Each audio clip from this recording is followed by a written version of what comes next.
Good evening, everyone. I'd like to call our meeting to order. This is the Board of Library Trustees, a regular meeting. Today is Tuesday, October 21st, 2025, and it is now 6:30. Secretary DiLorenzo, may we have a roll call, please? Yes. Trustee Biederman? Here. Trustee Cox? Here. Trustee DiLorenzo is here. Trustee Fishman? Here. Trustee Mulman? Not present. Trustee Pasco? Here. Trustee Senate? Here. Very good. Thank you. Now we'll move on to our September 16th, 2025 regular board meeting minutes. Are there any corrections or additions?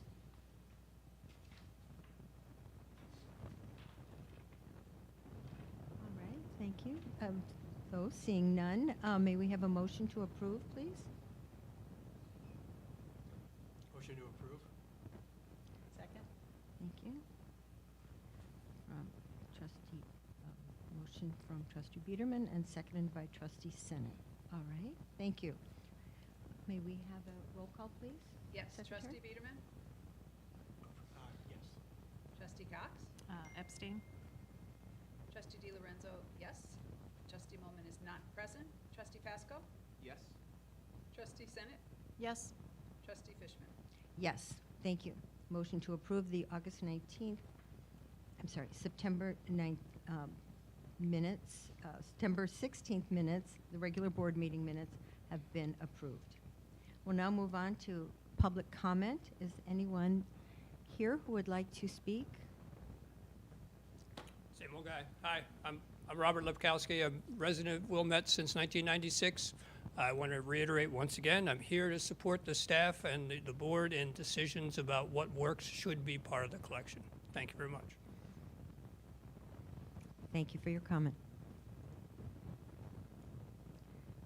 Moving on, we will now have presentations, and I will turn this over to Director Austin. Okay, thank you you. so much.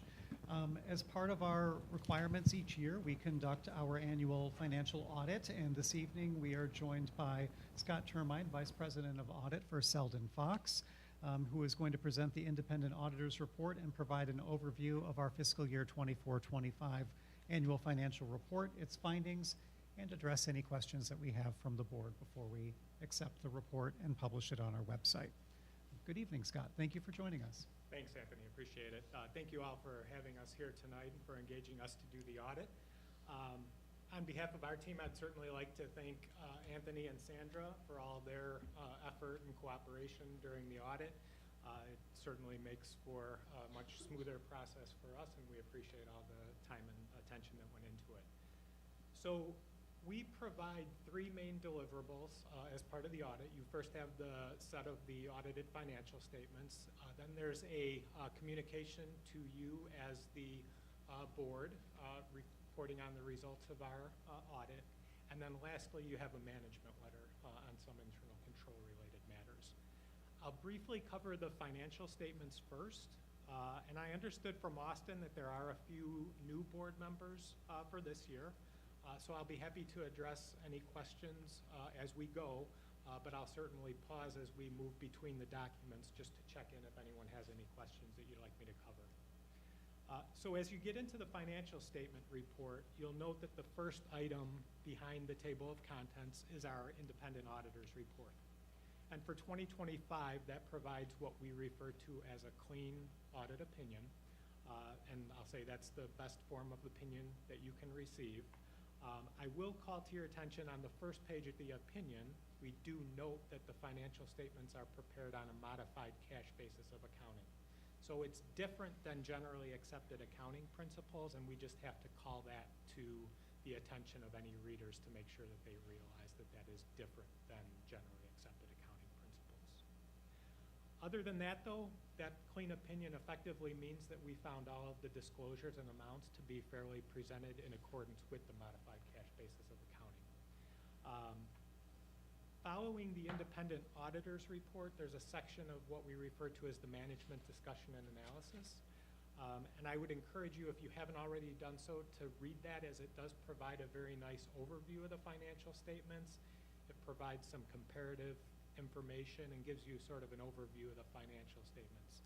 I think probably especially helpful for some of the newer board members as you get used to the governmental reporting environment and the fact that your financial statements essentially have two layers of statements in there. You have what we refer to as the government-wide financial statement that incorporates all of your capital assets into the report.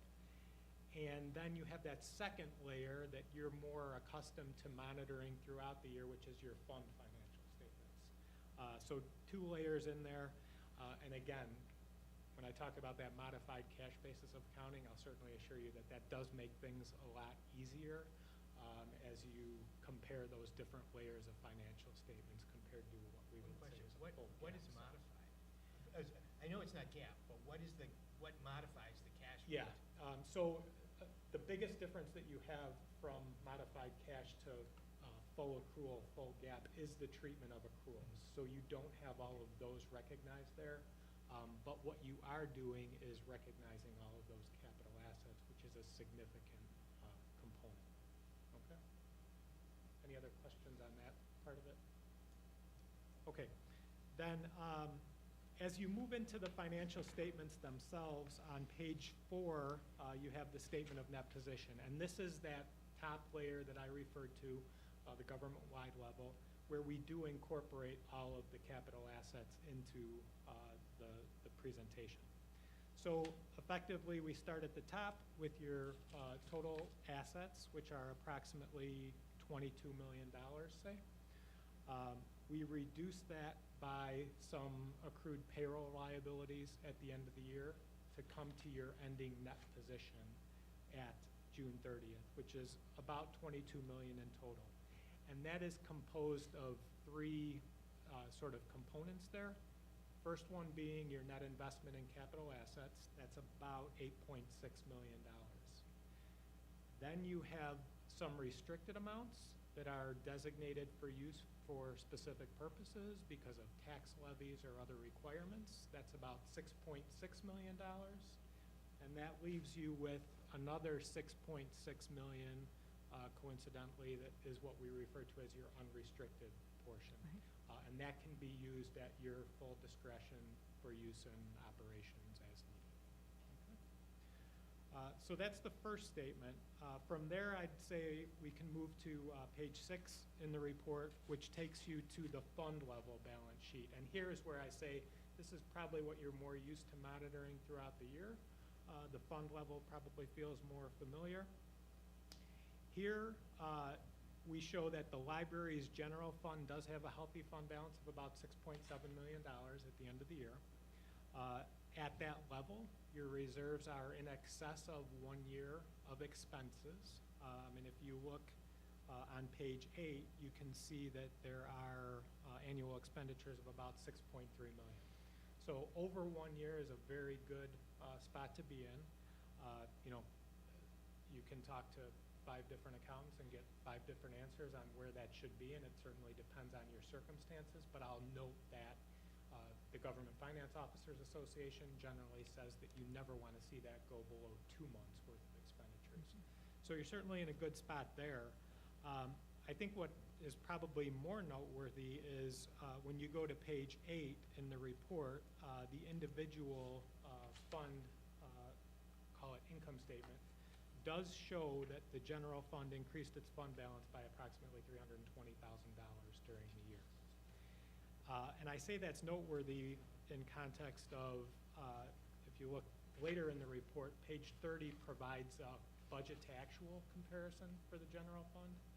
And that shows that the library had anticipated a loss of about $355,000 for the year, whereas you ended up coming in $320 to the positive. So $650+ thousand positive swing there is certainly good results there for the year. So just wanted to call those things to your attention. Those are, I'd say, the most significant items in the financial statements that I wanted to call out for you. But again, I'll pause there and just see if anyone has any questions, if there's anything you'd like me to drill down on further there. Are there any recommended internal controls when using the modified cash basis to avoid unaccrued or liabilities liabilities that haven't yet been paid out? Well, not in terms of avoiding, no. The difference here is that you're not capturing a hard cutoff at June 30th, right? Where we say on a full accrual basis, you'd look and try to capture all of your outstanding bills, what we would refer to as accounts payable. That doesn't get captured on the modified cash basis. So it does simplify things. So from a control perspective and procedural perspective, things get a little bit neater and easier. So you don't have to deal with those cutoff issues.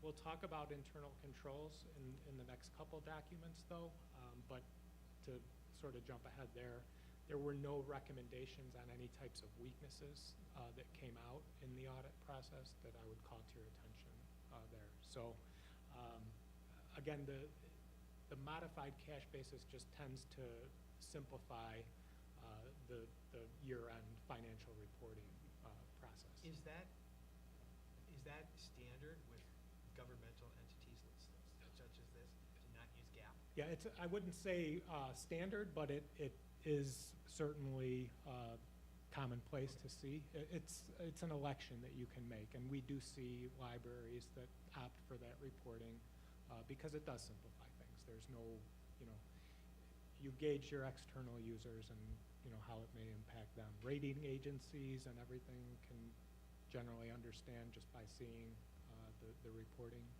and know what they're looking at there.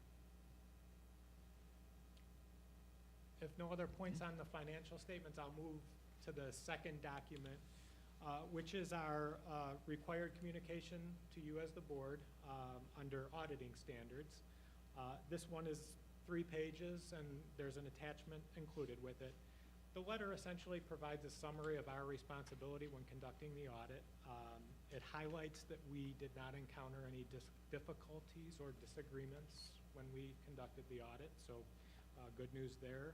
We do reference the audit adjustments in there, and that's the attachment that I referred to.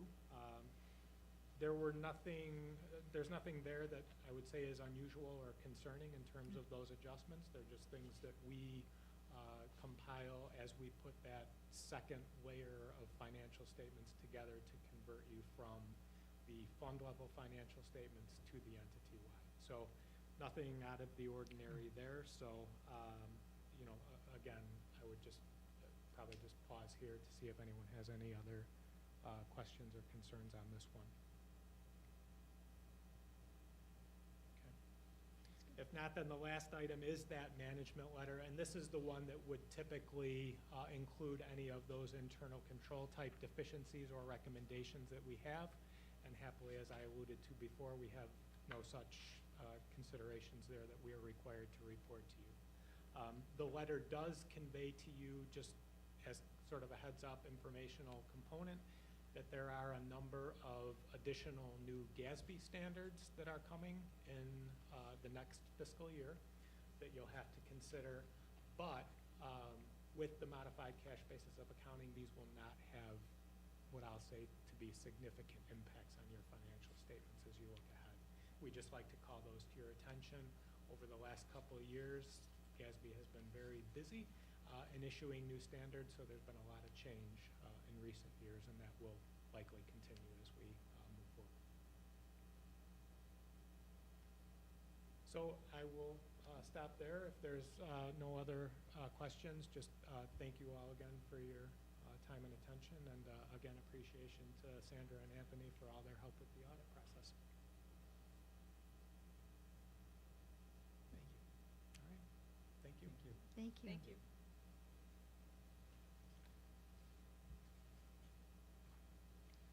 Okay, so as I alluded to, the next step in our process is to accept the audit report, and upon your acceptance of the report, we will publish this on the website for everyone to review. And so there's a motion at the top of the page to accept. Accept. Is there a motion to accept? I move to accept the fiscal year 2024-25 annual financial report from Selden Fox as presented. I second. All right, motion on the floor by Trustee Biederman and seconded by Trustee DiLorenzo.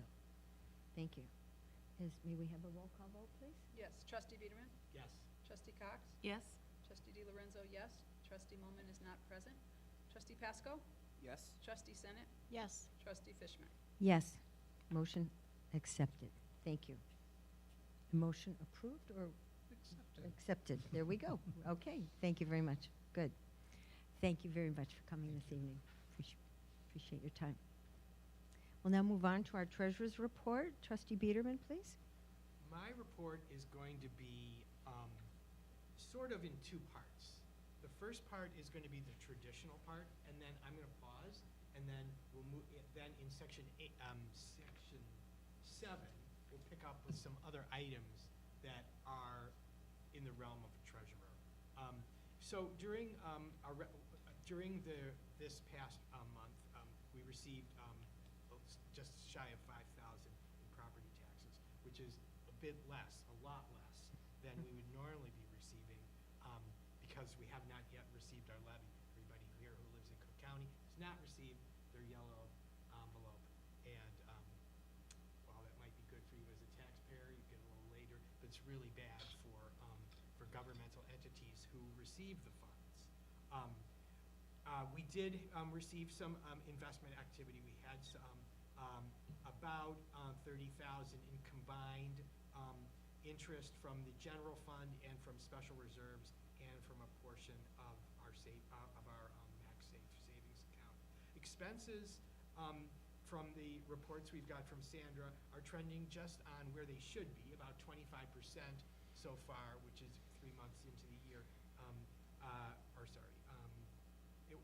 We're trending about 1 quarter's worth of a year, so that's good. The largest expenses have been called out, but those are expenses that are budgeted and that we are expecting. As I said, the loss that we're carrying right now, and it's a loss of $1.4 million, is because we have not yet received our taxes, our levy, and that's which should be about 1.4 million. So at this point, I'm going to sort of leave.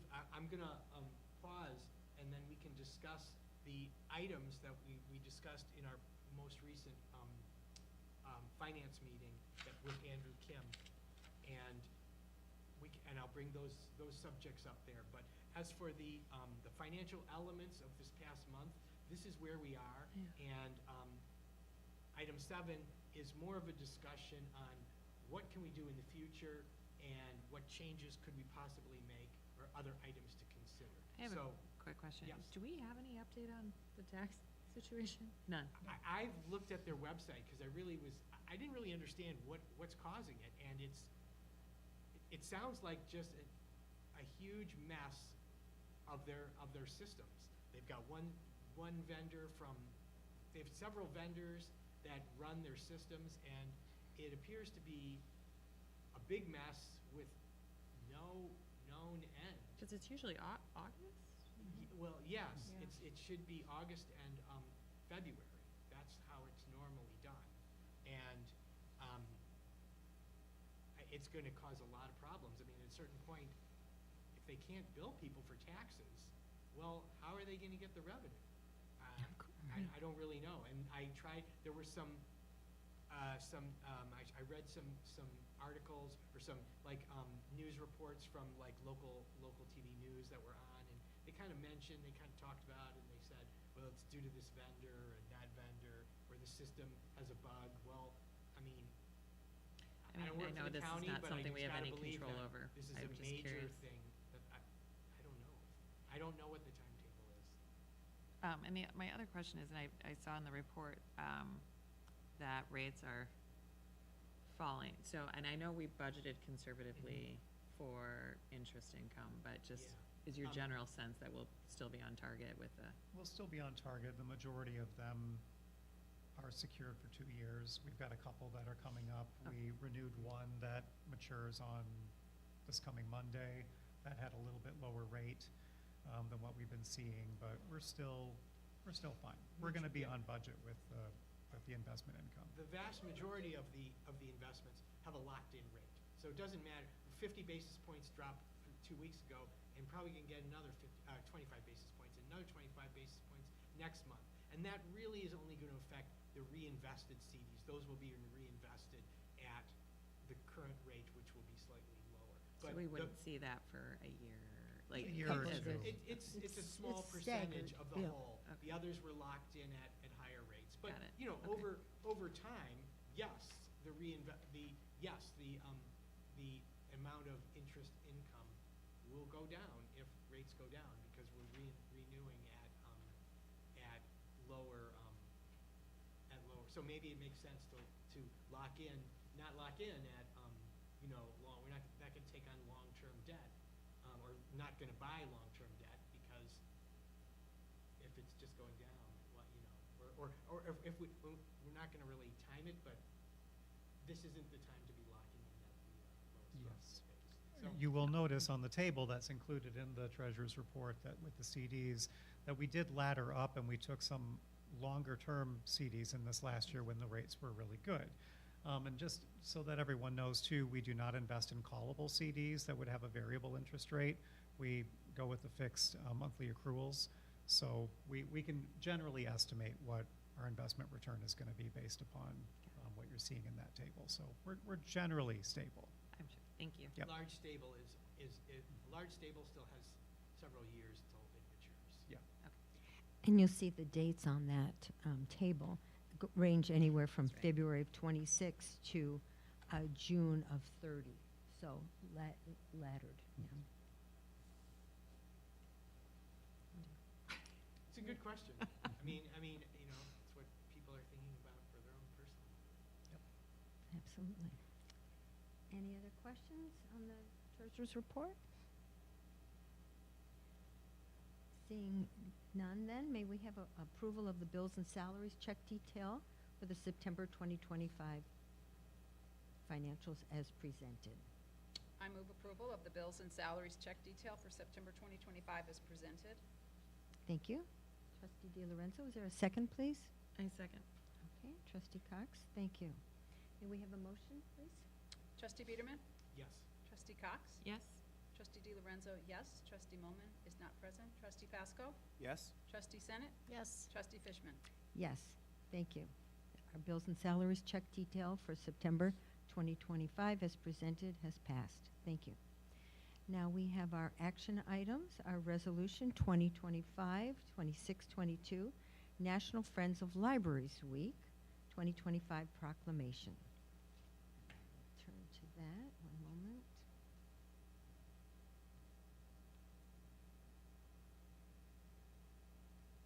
Sorry, do you have that pulled up? I do. I did. Oh, all right. May I borrow them? All right. Good. And I'm going to read the proclamation. Thank you.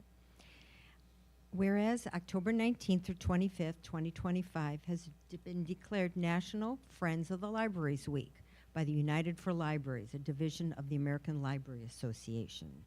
And whereas the Friends of the Wilmette Public Library support the mission and vision of the Wilmette Public Library District and its commitment to excellence.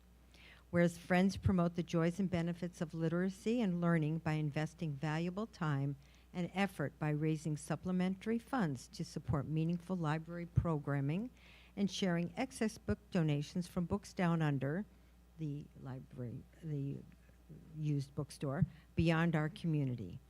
And whereas the work of the Friends highlights the fact that our library is the cornerstone of the community, providing opportunities for all to connect with the thoughts and ideas of others from ages past to the present. And whereas the Friends' gift of their time and commitment to the library sets an example for all in how volunteerism leads to positive civic engagement and the betterment of our community. Now, therefore, be it resolved that the Board of Trustees proclaims October 19th to 25th, 2025 as Friends of the Library Week in the Wilmette Public Library District in Cook County, Illinois, and encourages everyone to join the Friends of the Library and thank them for all they do to help make our library and community so much better. This is adopted today, October 21st, 2025. Thank you. And may we have a motion to approve this resolution, please? I move move approval of resolution number 2025-26-222, National Friends of Libraries Week 2025 proclamation as presented. Thank you, Trustee Pasco. Is there a second, please? I second. All right. Thank you, Trustee Senate. May we have a roll call, please? Yes. Trustee Biederman? Yes. Trustee Cox? Yes. Trustee DiLorenzo, yes. Trustee Molman is not present. Trustee Pasco? Yes. Trustee Senate? Yes. Trustee Fishman? Yes. Thank you. Motion passed. The resolution 2025-26-222, National Friends of the Libraries Week 2025 proclamation. Thank you. Now we'll move on to our next action item, which is holiday closings for the calendar year 26 as presented. Any questions or discussion? Pretty straightforward. All right. Thank you. May we have a motion to approve holiday closings for the calendar year 2026 as presented? I move approval of the holiday closings for calendar year 2026 as presented. Thank you. Trustee DiLorenzo. And is there a second? I second. Okay. And we have a second from Trustee Pasco. Trustee DiLorenzo, may we have a roll call, please? Yes. Trustee Biederman? Yes. Trustee Cox? Yes. Trustee DiLorenzo, yes. Trustee Molman, not present. Trustee Pasco? Yes. Trustee Senate? Yes. Trustee Fishman? Yes. Thank you. We now have our holiday closings for the calendar year 2026 as presented. Motion passed. Now move on to, as we mentioned, discussion item number 7, summary of the Finance Committee meeting of October 15th, 2025. Treasurer Biederman, please. As we said, we met with Andrew Kim, who's done a good amount of work for this institution, and he updated some forecasting and projection tables, and they are very, very detailed. It goes into so much detail that we could never actually explain it all in one meeting. So I'm going to attempt to sort of take it from the top, and fill in if it's not right or if it's going in the wrong direction.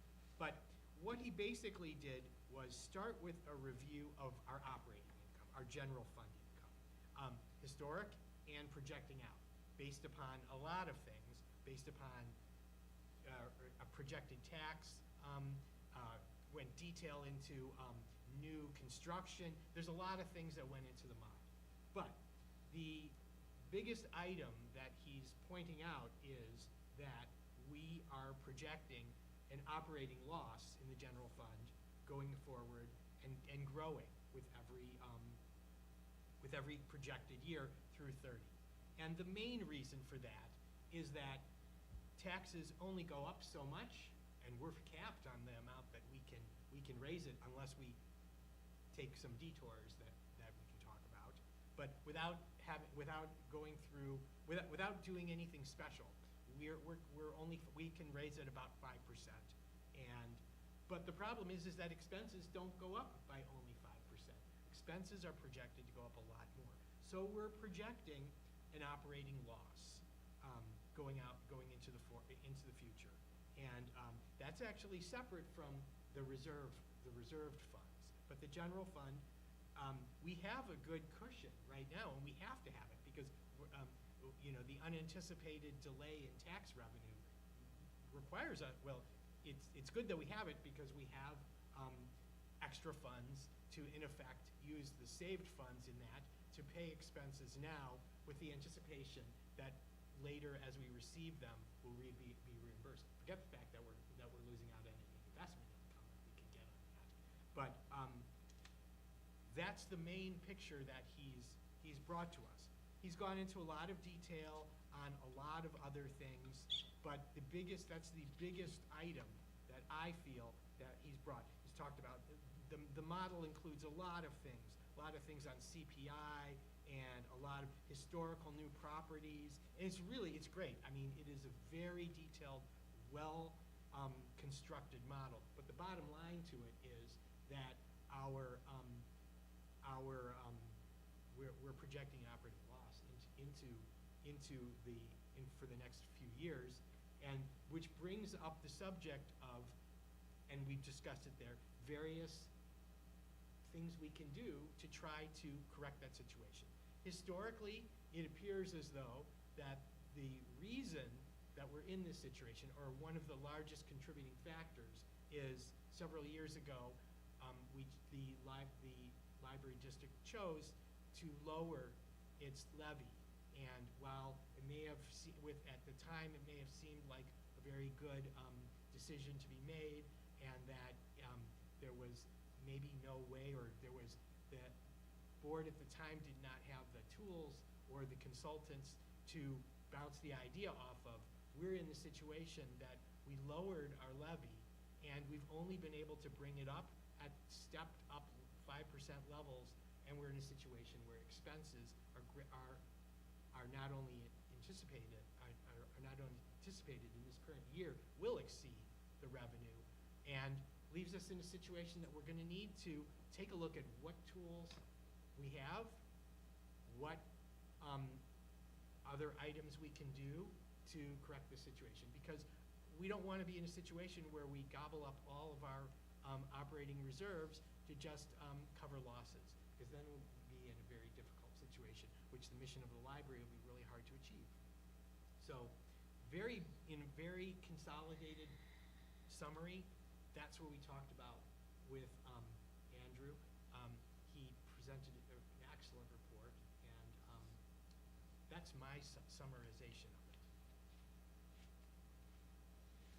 Open for discussion. Well, thank you. Yes, and we've used Andrew Kim for a number of years. He's with the company PMA, pension management. And yes, very They thorough. do more than pension, And mostly public entities. but I believe this is the second or third year that we've obtained his services. So it's not a surprise, but it's something that we really do need to consider and look to, as Director Austin and staff have been very conscious of this and have done, I think, an excellent job to date of looking ahead, being conscious of expenses, and always keeping this in the back of their mind. So I do want to commend Director Austin and staff for doing the very best job that they can. But it's not enough at this point, according to his long-term I mean, recommendations. Yeah. I personally don't want us, I know that the budget is taken very seriously, and that every item is reviewed by multiple people, but we don't want to be in a situation where we have to cut services that are used, or reduce the mission because we don't have the revenue to cover it. So I don't know how, I'm not exactly sure when we would discuss it. I think it would maybe be an additional finance meeting.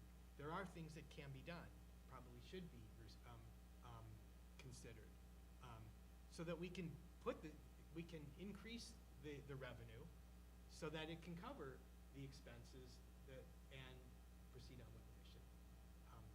Right. So probably we should We'll have continue to- the actual details of it at a further finance meeting. Right.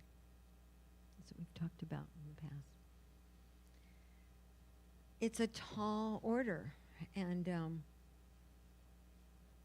but I think it's certainly one that needs discussion. Thank you. Any other comments to that? Or-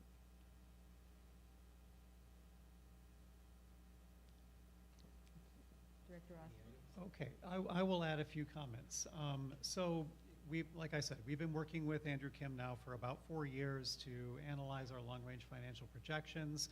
And as part of that process, he's also conducted a look back. We've looked at some hypothetical scenarios to see how did we get to where we are today. And so I'd like to just do a little bit of history. I just want to kind of run us through a little bit so that we've got some context to what this story is all about. In the packet, and every year, we have gotten this, this projection model. So I encourage you to take a look at this model. It's prepared and showing 3 separate tables: in orange for the levy, in blue for the general fund, which is our unrestricted funds that the auditor was just speaking about momentarily ago. And the gray section is the special reserve fund. Those are restricted funds that are surplus funds from past levies that are reserved exclusively for capital improvement. That's an important detail because last year we conducted a space needs assessment, which by policy we conduct every 10 years, and was one of the framing contexts of our current strategic plan that covers the years 23 through 27. And one of the key goals of the strategic plan process was to accomplish the long-standing goal of renovating the first and lower level of the library. And as part of that process, about a year ago, we were working with our architect, and the architect had presented various scenarios for remodeling this library in expending the funds from the Special Reserve Fund. And the costs of renovating a library in this day and age have gone up markedly. What we thought was going to be a $3 million project came in at $6 million, and that's all we have in this fund. And we also have capital outlay, which is also shown on that gray table. Those are projects that were identified in 2020 as part of a capital reserve study, which are maintenance projects to sustain the building as it stands today. That would include replacing the carpeting, replacing the roof, basically keeping the operations of the building as they are today, no further enhancements, no further additions, renovations, just keeping things refreshed and operational. So we've already encumbered the majority of what is in our Special Reserve Fund. And we're not adding to the Special Reserve Fund right now because, as the auditor had mentioned, this past fiscal year we were anticipating a deficit in our expenses of approximately $350,000. And that has been partly by design. Our board adopted approximately 2 years ago a fund balance policy, which has ensured that we would have 6 months to 1 year of operating revenue in our general fund, expressly for the purpose of the situation that we are in today, where Cook County has not sent out tax bills, and we have a cushion. We have a rainy day fund, and that is exactly what that fund is there for. But we have been eroding that fund. We've been doing that by design to try to spend that money down so that we do not have more than a year's worth of revenue in that fund. That said, this year, fiscal year 26, we will be at 100% or less by the end of this fiscal year. So one of the things that we've been looking at as we look back is when this board several years ago, approximately 10 years ago, decided to reduce the levy by approximately 11%. They did so without the guidance of a long-range financial analyst like Andrew Kim at PTMA. And without the ability to project 20 years into the future, they were unable to anticipate just what that change in reducing the levy of by 11% would accomplish. They then made the decision to hold the levy flat for 4 years in a row, which effectively reduced taxes even further because we didn't capture new property, and that was one of the topics that Andrew Kim had delivered to us at our meeting as well. So Andrew did a look back, and he did some scenarios where he said, look, if the board at the time had just decided to levy CPI, which is typically what we have been levying in the past, if we had just levied CPI, we didn't reduce the taxes, and we didn't hold things flat, but we just did CPI, how much did we leave on the table by reducing that by 11%? And at this time last year, and this number grows every year, it was approximately $8 million that we left on the table.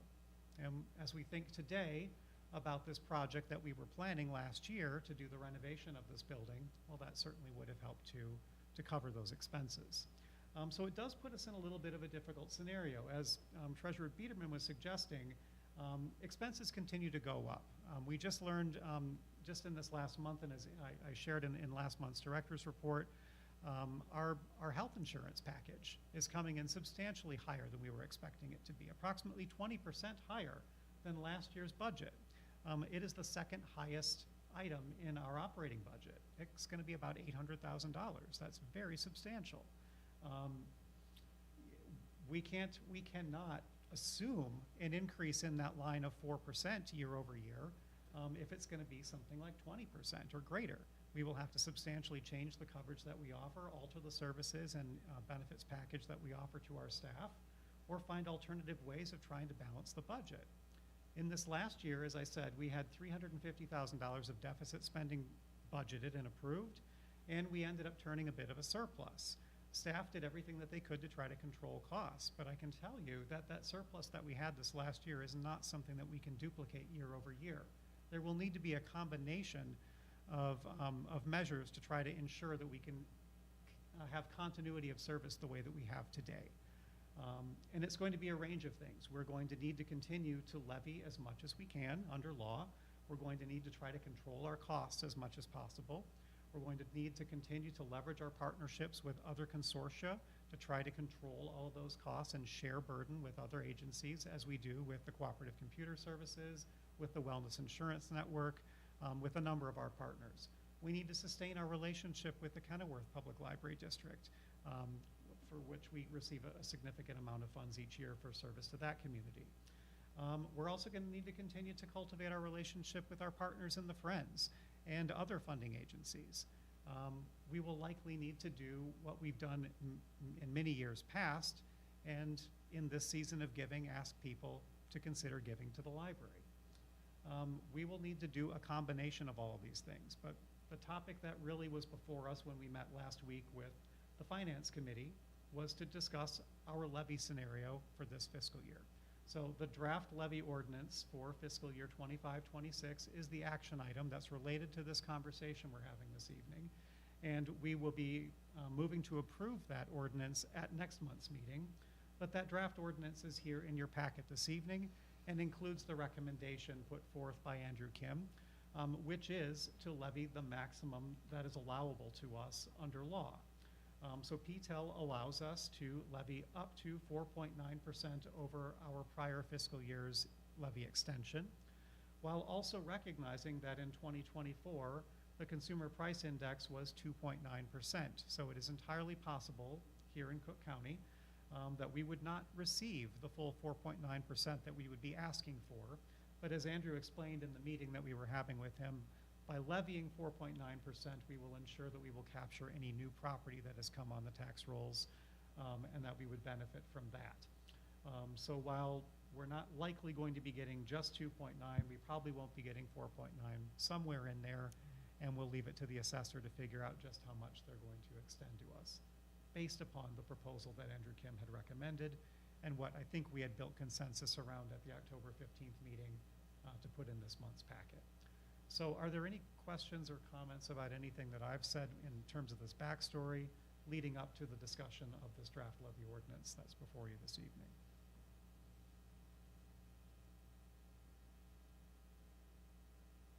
I think it has become clear that asking for the 4.9 is the right way to go. It's what we've done the last couple of years. I think that's what should be on the table in November when we vote. Yeah, we want to get as much as we can without going through the normal channels. Even that isn't really going to, fix the deficit, but it's a step in the right It's a step in the right direction. And I think that was the consensus of the Finance Committee. Okay, so if that remains the case, then the document that you see in your packet this evening is the same document that you will see at next month's meeting, and we will entertain the motion to approve that levy ordinance and file it with the county then after your vote next month. Okay. Yeah, very good. Thank you. Nice. All right. Nicely Thank you. done. All right, well, don't get comfortable because director's report comes Okay. next, and Director Austin. Thank you. Thank you. Okay, so we have a nice summary of activities for the month of September in your packet, and I'm gonna probably not read too much from that report. I want to give you some updates first, and then I'll entertain any questions or items that you want to pull out of that report. So first I'll start by sharing some dates.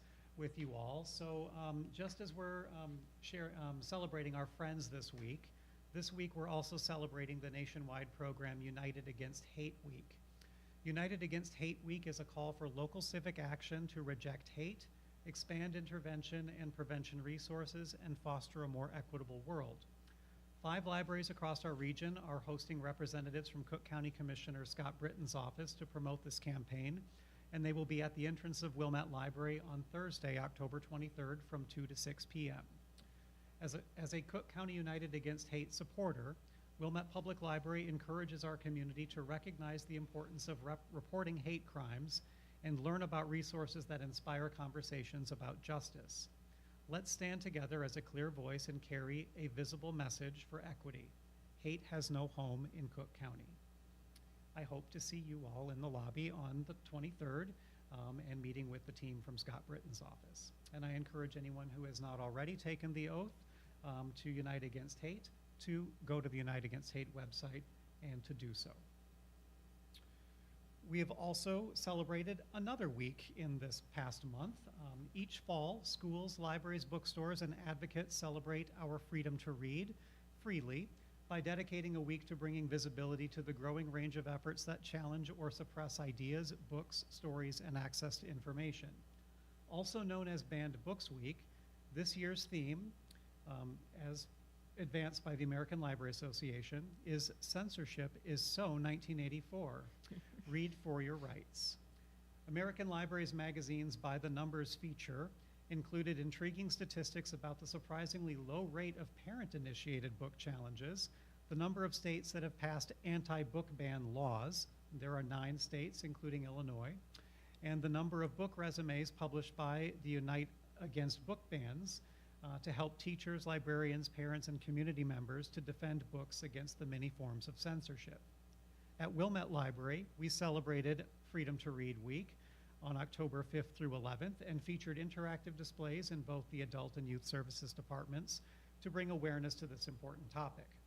In Adult Services, patrons contributed to an interactive whiteboard with the prompt, "What do we lose when stories are censored?" And the responses were really interesting and inspiring. They include, we lose knowledge, history, empathy, morality, autonomy, freedom, imagination, truth, facts, understanding, compassion, perspective, growth, awakening, learning, agency, curiosity, silliness, exposure, windows to others' experiences, mirrors to our own experiences, humanity, friendship, freedom, and, quote, everything. It's very inspiring. In youth services, young patrons were encouraged to reflect on the stories that they like and think about how they find new stories and explore their freedom to choose what books they want to read next. Children interacted with the bulletin board, placing a heart next to the books that they would like to read, that they like to read or are interested in reading next.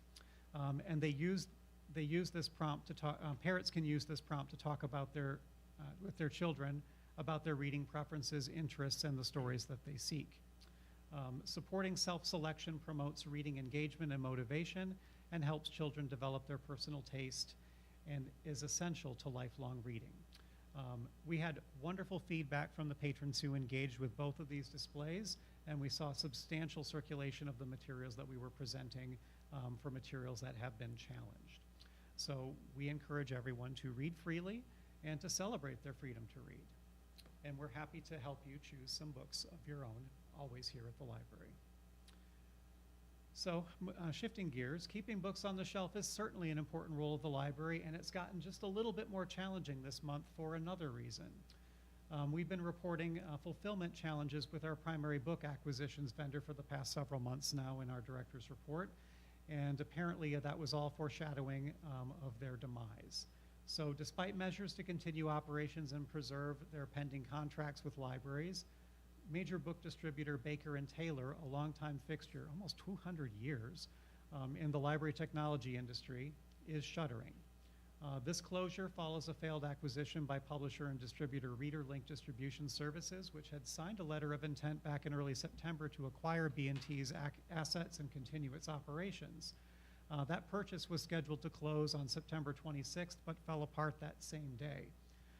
This business closure represents an extraordinarily disruptive event for public libraries across the nation, which we have lost like our major channel for acquiring materials. So Wilmette Public Library uses Baker & Taylor. They are our primary vendor for acquiring all of our new material, and staff are working on interim plans to ensure continuity of service to leverage both our current alternate vendors as well as exploring new options. It's an interesting time for us to be looking at all these new options because these vendors are finding themselves rather overwhelmed, and many of them are saying that they are so overwhelmed that they cannot accept new customers. So we have contingency plans, and staff have even met today to talk about how we can ensure continuity of service so that we do not impact our patrons' experience. And our technical services team has done a fantastic job of finding alternate means to acquire the material that our librarian selectors are ordering for our community. That said, it has been very challenging. And I want to commend all staff's efforts to try to navigate through these waters as we try to find new and better ways to get these materials. These vendors, they call them jobbers, provide a number of services to libraries. And one of the ways that they've been increasing service to Wilmette Library over the last couple of years is we've been leveraging their services to actually pre-process a number of the books that come to us. You'll notice when you check out a book that it's covered in a Mylar jacket that helps keep it from getting damaged in circulation. Those Mylar jackets were historically applied by Baker & Taylor.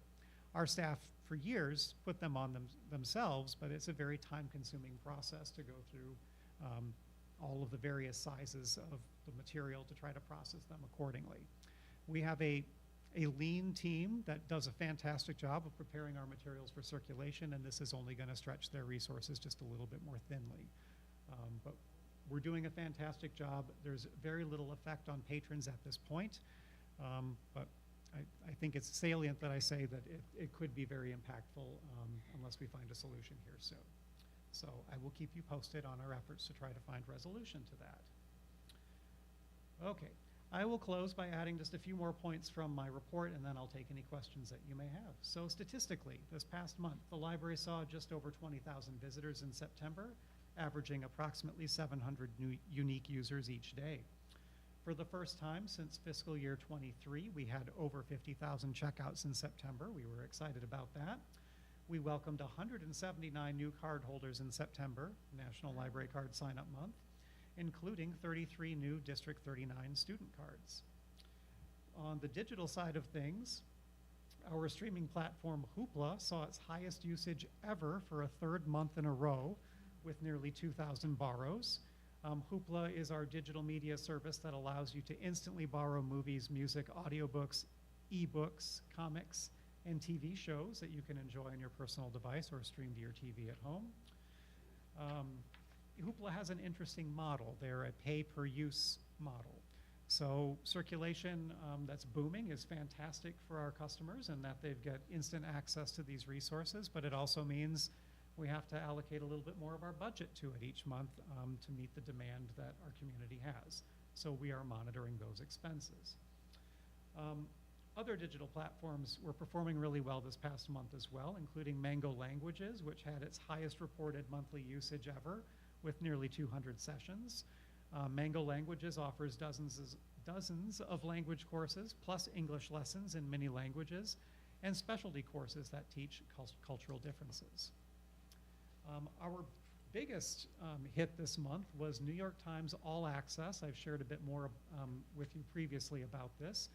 We've recently expanded our access to the New York Times, and our patrons are responding very favorably to that addition. So we had record usage of over 6,000 sessions this past month. Our previous high water mark for this resource was in July with just over 4,000 sessions. So if you're curious about reading the New York Times online and would like to get access to it, you can get free daily access to the digital edition of New York Times, including the news, cooking, games, yes, games, Wirecutter, and The Athletic, and you can learn all about this on our website.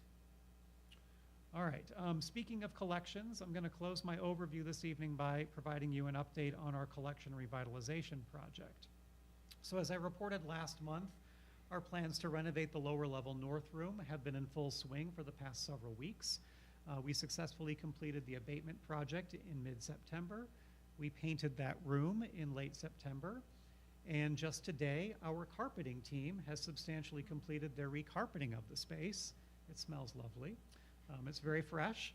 And they're going to finish the north stairs tomorrow. And we've got another flooring contractor that's going to come in, and they're going to touch up a lot of the hard surfaces around the building, including the adjacent Books Down Under Friends bookstore, so that it will be bright and shiny when they go to reopen. At this point, without any contingencies, we think the Friends of the Library are likely going to be announcing soon that they will be reopening Books Down Under in early November, likely on Monday, November 3rd. However, stay tuned for the official announcement, but we're really excited to be able to welcome them back and to officially resume receipt of material donations for the Friends. On the topic of other updates to the building, I'll just add that our Intrepid Facilities team has also been hard at work repainting a number of spaces. The youth program room recently received a fresh coat of paint. It's a lovely, bright, sunny yellow. And the transitional space between the main youth room and the junior high room, where we display our interactive art display, Who Are We, by Eric Nye, has also been repainted a lovely blue, kind of like my cup this evening. We're also updating the walls in several restrooms around the building throughout this month, so we've got all kinds of beautification stuff going on. Those are kind of the highlights of what I wanted to share with you all, and there's a lot of other fabulous content from our departments in the director's report this month. Is there anything that you have any questions or that you'd like to call out about my report this evening? Does Hoopla have a model where it's one price for all unlimited use?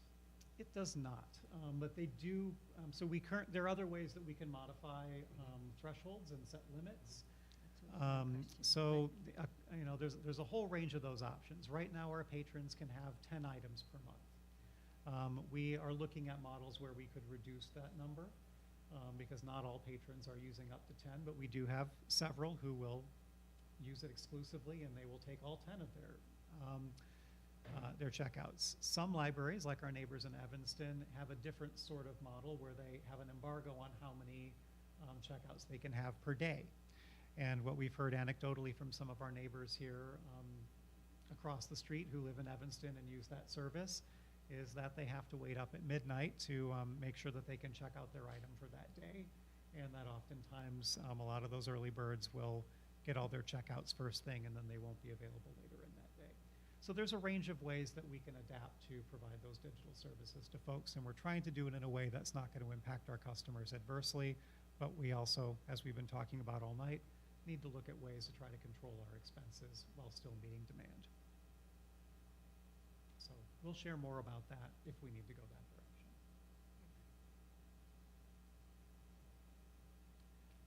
To better understand the Baker and Taylor situation, so in terms of like, I guess, inflows and outflows of materials, like, is there a rough estimate, like monthly, like what those numbers might be so we can understand like what the impact is in terms of getting, I guess, outdated or no longer needed materials for the newer ones? So the majority of our purchasing is for new material. We do order some backlist and replacement titles as well. Baker and Taylor was providing fulfillment of what they did have in stock in their warehouse, but they're not acquiring any new material, and so all of that is basically going away. We determined today that we have basically placed our last order with Baker and Taylor, and we're using our other vendors right now. Past statistical reports indicate that our monthly additions to the collection average about 3,000 items. A month. Yeah. It's a lot of material. But is that decreased over time due to the increase in digital? We have reduced the material budget this past fiscal year for the first time in many years to try to accommodate that, as our digital collection has increased in usage substantially. That said, we've done a lot of collection maintenance this past year, and we want to try to restore collections as well. So we're at a little bit of a of a give and take right now with managing the collection. And do you anticipate an increase in expenses like per unit with different vendors? They're fairly competitive. Okay. However, the range of options that we have available to us right now they don't have discounts that equate to what we get over the list price with Baker and Taylor. So Baker and Taylor gave a 40% discount off the list price. Now that's comparable to what Amazon would offer. We're not purchasing exclusively from Amazon. We go there if we need to. They're not our first choice. We will purchase from the bookstall. We'll purchase from Barnes & Noble. There are specific vendors that we work with for special collections like large type, world language materials, youth collections, et cetera. There's a number. Diversifying who we're working with is a wise approach. It's good to have multiple vendors to choose from in the event that something like this happens, or for any ideological reasons why we might not be able to get the things that we're looking for.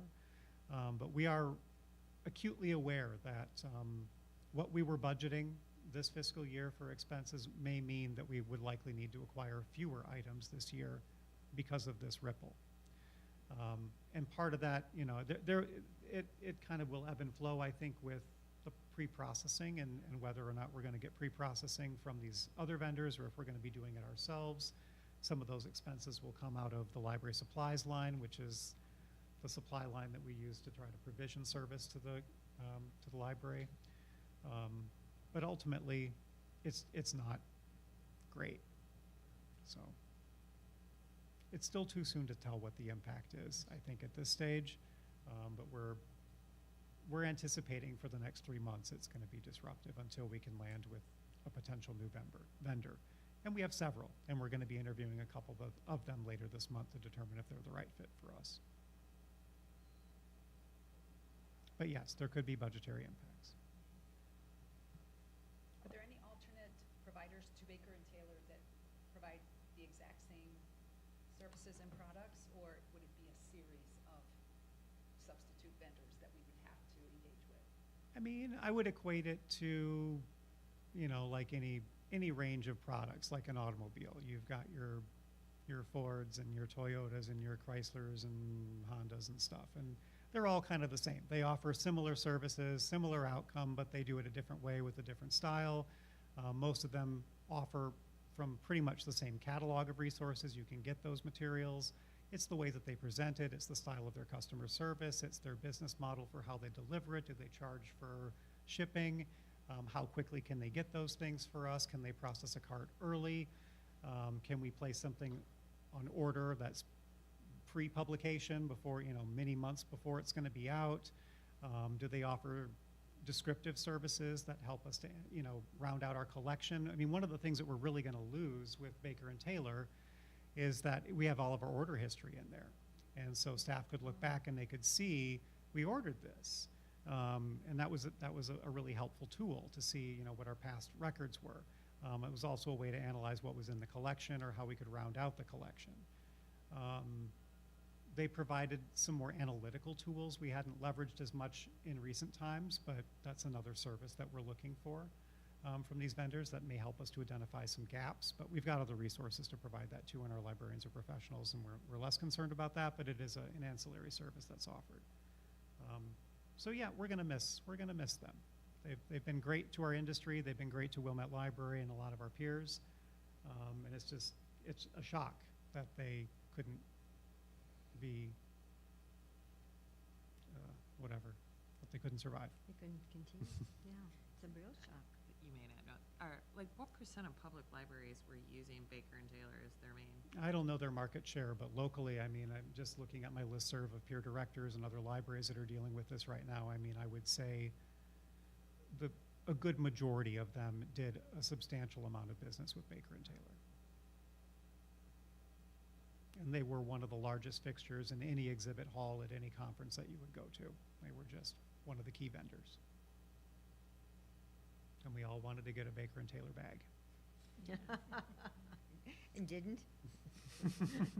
Not Darn. anymore. Not They're anymore. collectibles, apparently. Collectibles. So anyway, we will keep you posted about our strategy locally and how we're going to meet that. But in the meantime, as I said, our staff is doing a fantastic job of making sure that the materials that our community needs are going to be provisioned regardless of the challenges that we have with acquiring them. And I will add that we are also simultaneously looking for our technical services manager. So the TS team is really doing a fantastic job despite the blows that they've come to recently. All right, is there anything else from my report that you'd like to discuss? So I've actually been using the New York Times subscription. I really like the way it works. I hadn't realized how it works. You actually set up your own account. And so when you go through the clicks with the library, you get a redemption code that is good for 24 hours. And it goes into your account. So, and you can also choose like what kind of news or things from the paper that you like. So you could say or the recipes or the games or Wirecutter, et cetera. So if, for example, you like the recipes, there's a separate app and you can save them and they'll just be there. Even though you have to renew it each time, they'll just be there. And the app is great. If anyone's ever used it, you can be at the supermarket and be like, oh, this is on sale. And you can pull up your app and see a recipe and figure out what else you have to buy. So it's a really nice tool. But I don't think any of the other publications work that way, do they? Where you can just read No. it that fluidly. Yeah. So, anyway, happy to know. I was just going to say briefly, I attended in September programming the cellist on a Sunday classical concert, which was terrific, which was really nice. I snuck in the back for a while. Oh, yeah. It was It was packed. That was great. And then a shout out to facilities working so hard in that back room. I know you're doing your best to make it all happen. Thank you, Marcus, who's here tonight, and your team. So thanks very much. I know it's going to look really nice, and we'll be very happy with all the changes. Thanks so much. And technical services, too. So everybody's working really hard here at the library. Thank you. Appreciate it. Thank you. All right, next is our committee reports, ILA and Rails. Trustee Senate or Director Austin? Do you want to start with ILA? Do you wanna- Well, I might ask our attendees Okay. to say what their experience was. So we did send some library staff delegates to ILA this week, and we were also honored to have 2 of our trustees attend as well. So this was the conference week. So I'd be curious to hear what your experience was. All right, so actually my Rails and ILA are kind of together because Rails did have a significant presence at ILA. But I'll start with the September board meeting at Rails. You know, the one thing that we've been following for months was the authorization of the Institute of Museum and Library Services Act.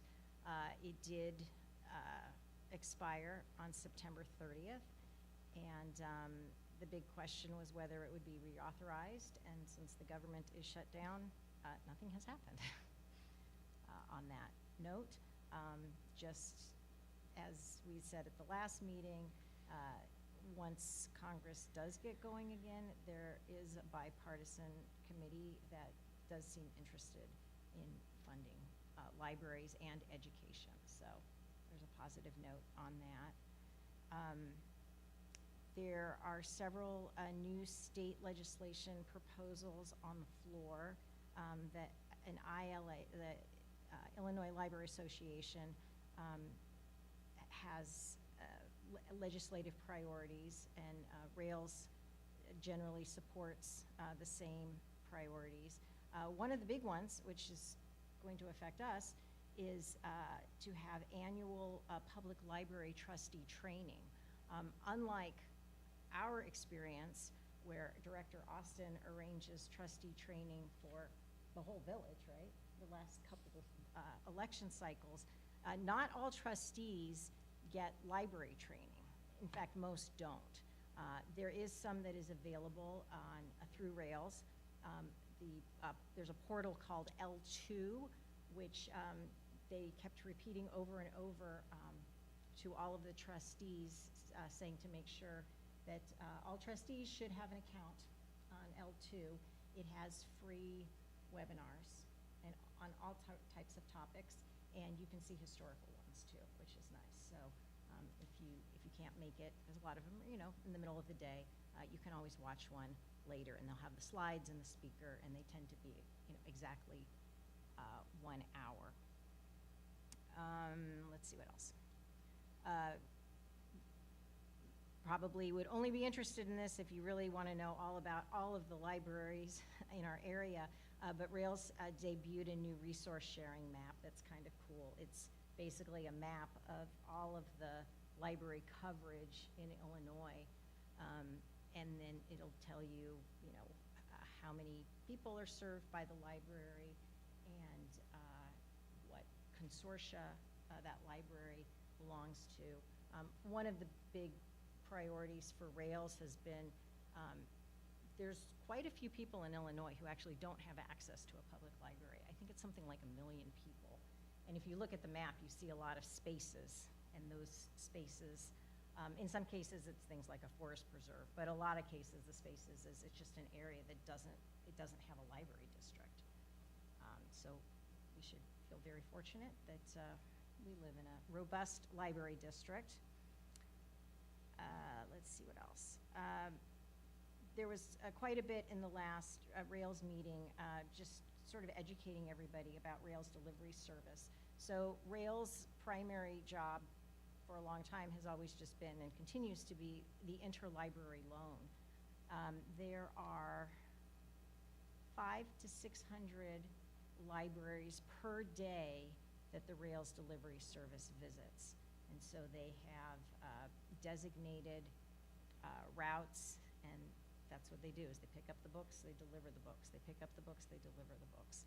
And it's quite an operation, and it has evolved to become very efficient over the years.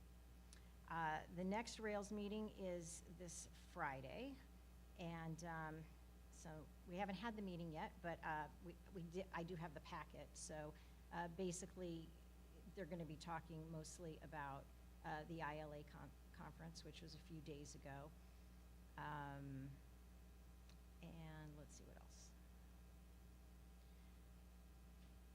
Okay, I think that's all for Rails. So ILA. So ILA has a trustee day. It was a 3-day conference, and the third day was trustee day. And it was actually really fun to go. It was nice to just learn about what's happening in the library world and meet other trustees. And there were, all the presentations were done by, there were some trustees, library directors, lots of different people giving the presentations. Two of the highlights were some sessions that President Fishman and I attended. One was called Be the Best Trustee You Can Be, and it was really just reminding trustees that we took an oath of office and that we have responsibilities to the library, and that our job is to support the efforts of the librarians, particularly in resisting censorship of library materials. There was an interesting pause where the speaker said, she was talking about ethics, and the speaker said, has anybody here had any issues with ethics? And let's just say the meeting was, or this conference was derailed for about 40 minutes.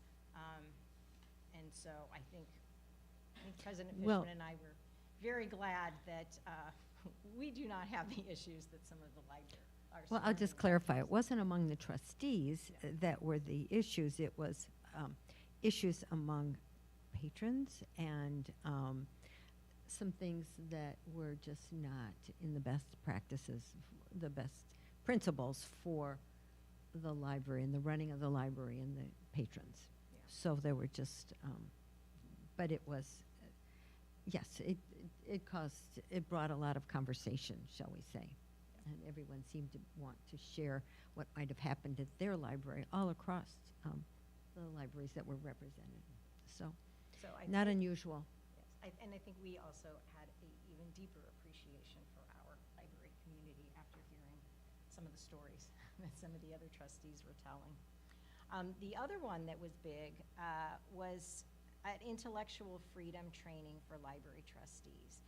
And This one was great. There was a lawyer there who went through basically the legal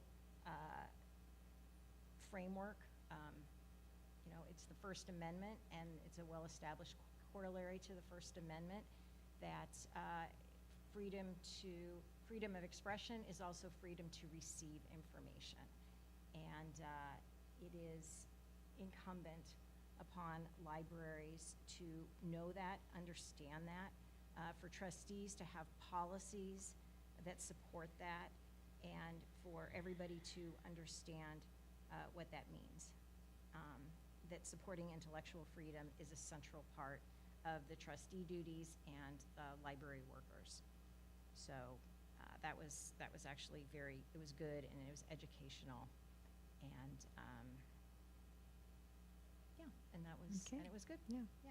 Excellent day. I had never gone, and I'm so glad I did. So I believe every other year it's in our area. So some between, it was over by the airport versus downstate. So hopefully in 2 years, if anyone's interested, I think it was a great day. And thank you to the library for supporting us attending. So thank you, Trustee Senate. Anything else? Okay, and then we'll move on to the Intergovernmental Cooperation Committee. I believe that meeting's coming up. As far as I know, the meeting is scheduled for next week. Okay, That is the last that we have heard, so. very good. we will Okay, be we'll looking get a for some report. confirmation Thank of you. that. Thank you. Moving along, we have our communication folder from passing around. Any new business?